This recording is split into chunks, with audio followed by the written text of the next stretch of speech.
To give information, to praise and encourage with good when the dog moves directly towards him, and to say no when the dog avoids or deviates from a straight line.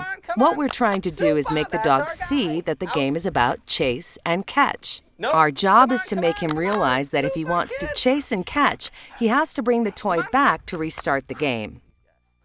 As we have described it, this chase and catch game proceeds as a set of very rapid fetches, with the handler grasping the object only long enough to immobilize it, out the dog, and throw the toy for the dog to chase.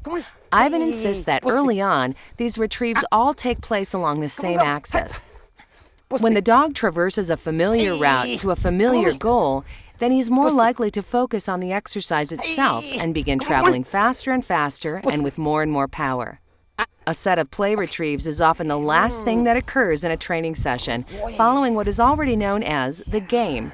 The opportunity to chase and catch is the dog's ultimate reward for the session.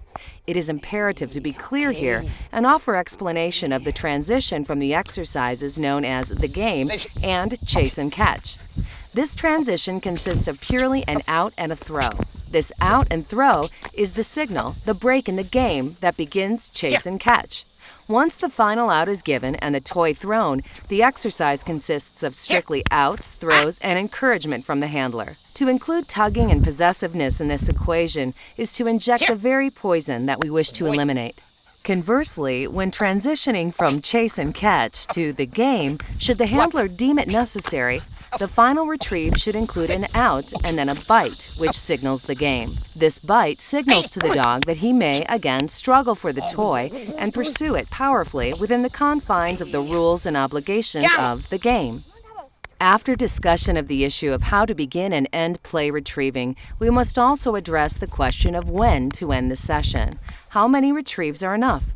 Most trainers stress that in order to produce from the dog his best efforts and ever more rapid and spirited retrieving, it is very important not to tire him out. They insist we should stop retrieve play when the dog is still performing with spirit and a high output of physical energy. The idea here is that we must avoid rehearsal of slow retrieving for fear that if the dog practices lackluster retrieving, then lackluster retrieving will become habit.